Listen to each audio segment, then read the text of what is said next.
Hello students of class 10.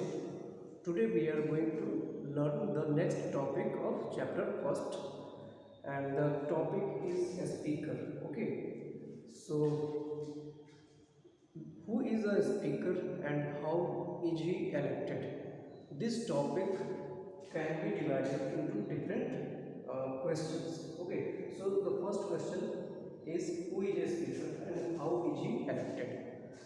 So the speaker is actually the presiding officer of the Lok Sabha.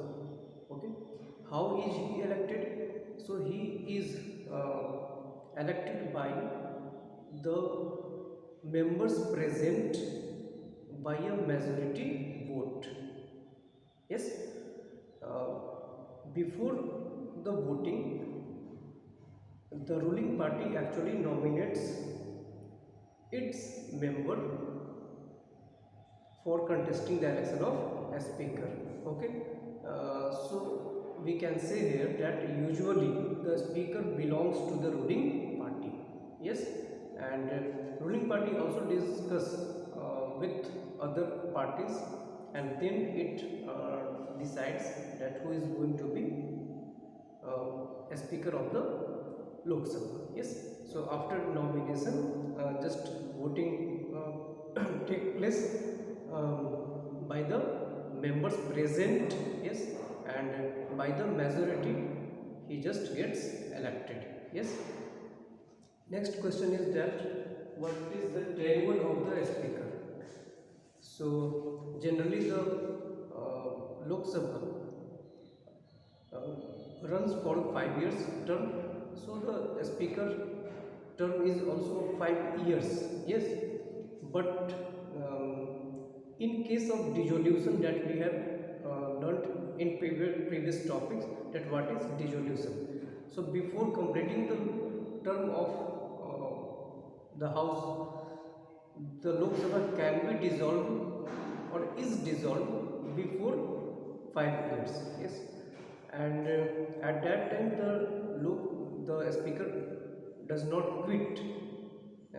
When the new Lok Sabha is formed, and before the first meeting of the new Lok Sabha, okay, the speaker is supposed to vacate its his post. Okay, so normally he remains in the house as long as the Lok Sabha is not dissolved. Okay, once it is dissolved, he just vacates the post before the meeting of the first meeting of the first meeting of before the first meeting of Lok Sabha. Sorry. Okay, so in this way we can say the speaker, the term of a speaker we have learned. Okay, and we all know actually the just we have said that speaker belongs to a ruling party. So when the first any Lok Sabha is dissolved, obviously the next election will be conducted. The new Lok Sabha will be formed. So again the speaker will be of the next ruling party who has formed the new government. Okay, so but just we have discussed that before the first meeting of newly formed Lok Sabha, we can say the speaker remains in the house. Yes, and he can also resign. He can be just he cannot be completed 5 years if he resigns himself. Okay, or the house if passes resolution against a speaker. Okay, if the majority is against the speaker, it can be that thus with the working of a speaker, the house, the ruling party is not satisfied. So if he wants to change him, he can change. The Lok Sabha can change the speaker between the terms. Okay, by the majority. Okay, so we have just discussed the term of the and the tenure of the speaker.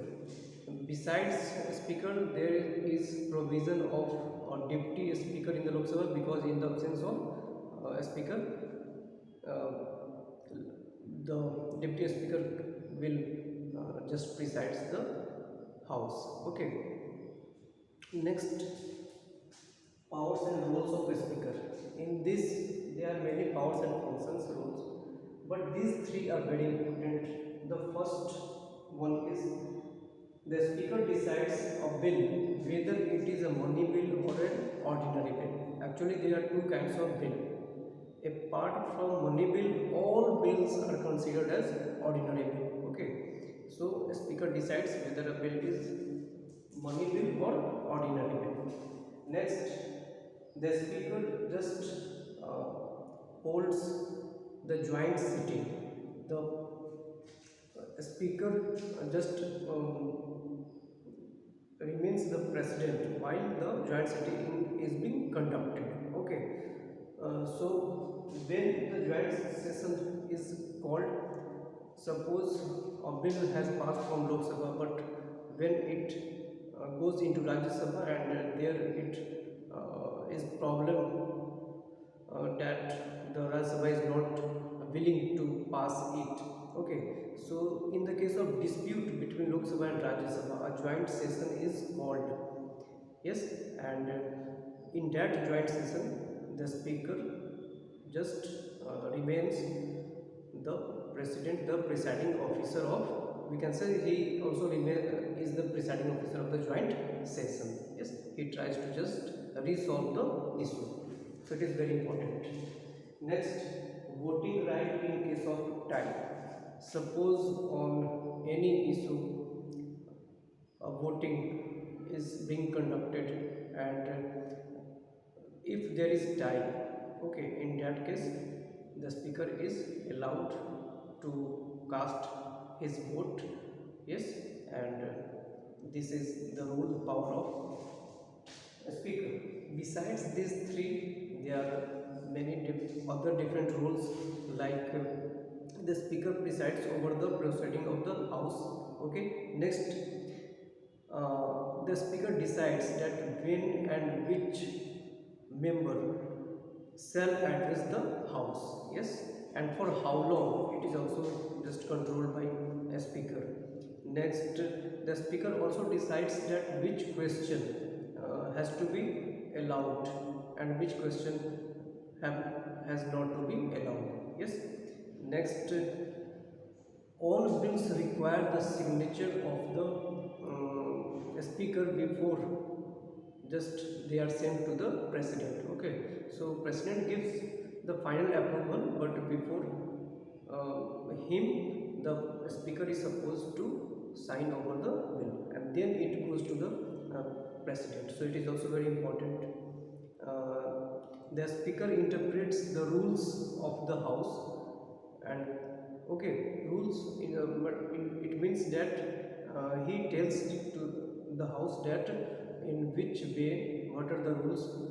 The members are not supposed to just break those rules. Yes, and he is also responsible for the decorum of the house, that in a right manner the house, the session, the sitting should be conducted. Yes, so all these are just powers and functions of a speaker. So by just seeing the powers and roles of a speaker, we can say he is very important executive, we can say. Yes, and his rank is above the cabinet ministers. It is also very important. His rank is above the cabinet ministers, and actually he is the guardian of the house, because he just controls the house. Okay, just we have discussed what are the roles and powers. So he is the guardian of the house. He is also the voice of the house. Yes, a member is just he belongs to a constituency, but in the he is the presiding officer of the house. So in this way we can say that he is actually the voice of the house. Yes, so in this way we have just finished the topic speaker and his role and functions. till then, goodbye.